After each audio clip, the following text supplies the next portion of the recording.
aqui para aprender as classes gramaticais. O que são as classes gramaticais? É o conjunto que vai o quê? Classificar as palavras dentro da morfologia, dentro da sua forma, tá? E o que cada uma delas vai representar dentro de uma função sintática.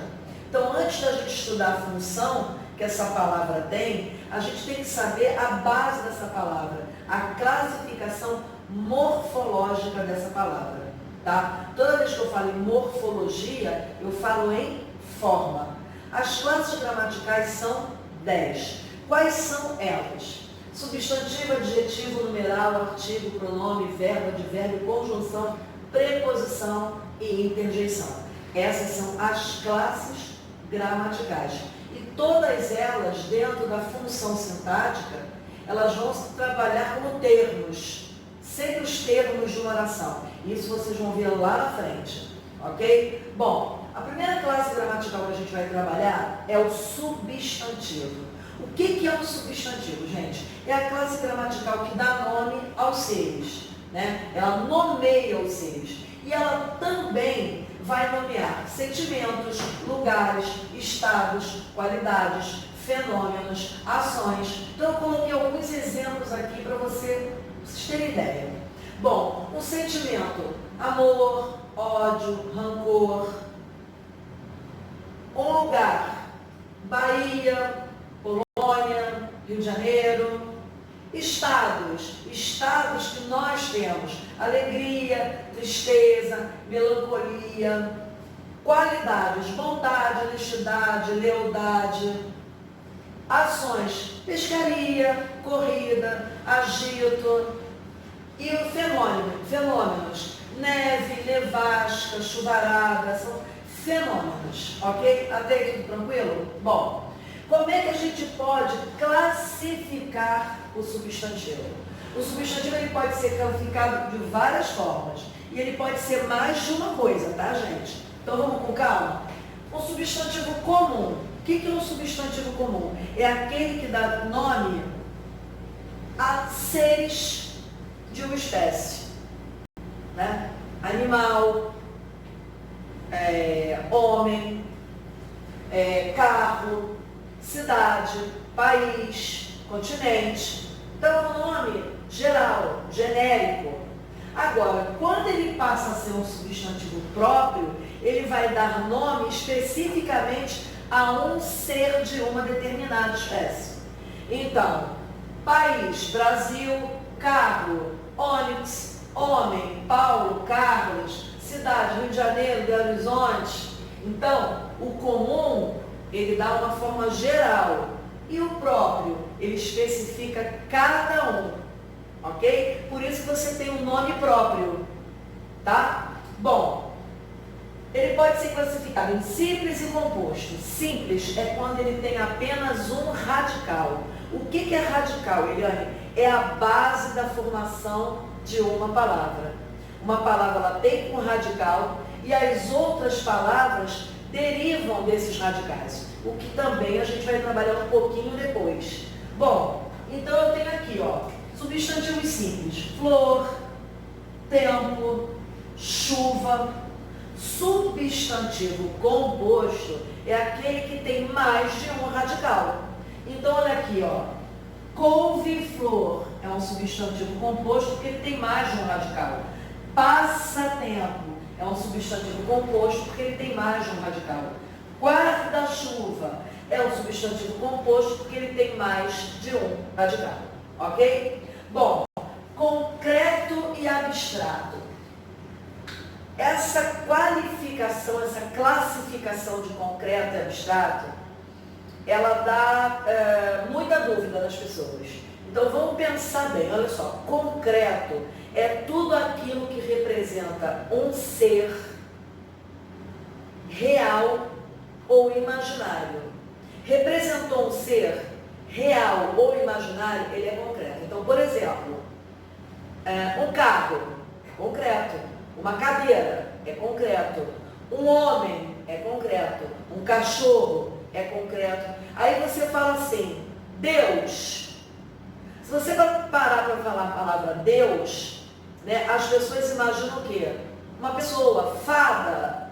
Cada um vai imaginar a fada do seu jeito. Dragão, fada, bruxa. Então eles representam seres, tá? Se é de existência real ou imaginária, não importa, mas representa um ser. Então ele existe. O ar, ele existe. A gente pode não ver, até ver em algum lugar, mas aqui no caso, por exemplo, a gente não está vendo. Mas o ar, ele existe? Existe. Então ele é concreto. Agora, o abstrato é aquele que depende do que, gente? É aquele que depende de um sentimento da gente, de um estado, de uma qualidade. Então, o amor, o ódio, a tristeza, a alegria, a melancolia, a comodidade, a viuvez, a insensatez, a intolerância, a paciência. Tudo isso depende do quê? De estados, de sentimentos, de qualidades. Aí ele é considerado abstrato. Ok, gente? Bom, primitivo e derivado. Se ele é primitivo, ele dá origem a outros. Ok? Então eu coloquei aqui, ó, casa, folha, pedra. E se ele é derivado, ele deriva de outro que é primitivo. Então, por exemplo, ó, casebre é uma palavra derivada de casa. Folhagem é uma palavra derivada de folha. Pedreira é uma palavra derivada de pedra. Ok? Bom, coletivo. Coletivo é aquele que é o conjunto de seres de uma mesma espécie. Então, nós temos uma listagem enorme de coletivo. Obviamente, em concursos, caem aqueles coletivos que são os mais, digamos assim, mais complicados, aqueles que vocês quase não veem, por exemplo, Panapaná, que é o coletivo de borboleta, né?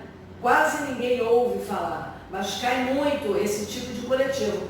Mas eu coloquei um simples aqui só para você relembrar, porque todo mundo já estudou isso. Coletivo de estrela, constelação. Coletivo de anjo, legião. Coletivo de aves, bando. Então, coletivo é o que representa um grupo de seres de uma mesma espécie, né? Biblioteca de livro, pinacoteca de obras de arte, né? Esquadra, esquadrilha, resma, tudo isso são o quê? Substantivos coletivos. Bom, quanto ao gênero do substantivo, a gente vai trabalhar com dois tipos, o biforme e o uniforme. Biforme é aquele que apresenta nitidamente o gênero masculino e o feminino. Então, quando eu digo o menino, a menina, o professor, a professora, o aluno, a aluna. Existem também dentro dessa característica que é diferente, que não é uniforme, os heterônimos, que são esses. Esses são aqueles que a gente não tem, a base da palavra não é a mesma. Você vê que menino e menina têm a mesma base. Mas quando eu digo homem e mulher, são palavras completamente diferentes. Bode, cabra, carneiro e ovelha, né? Então, eles são bem diferentes. Boi e vaca, tá? Então, esses são os heterônimos, que são diferentes, ok? Bom, os uniformes. Os uniformes, eles são divididos em comum de dois gêneros. O que é, Eliane, comum de dois gêneros? Que apenas o artigo vai fazer a diferença.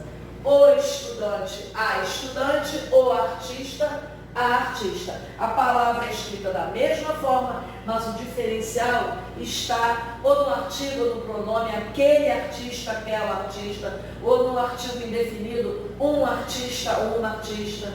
Eu tenho o sobrecomum, que é aquele que você usa sempre da mesma forma, tanto para masculino e feminino, e você não sabe qual é o sexo. Por exemplo, eu digo assim, a testemunha chegou. A testemunha pode ser um homem ou pode ser uma mulher. Eu digo assim, o bebê chorou. O bebê pode ser um menino, pode ser uma menina. O cônjuge pode ser o masculino, pode ser o feminino. A criatura pode ser o feminino, pode ser o masculino.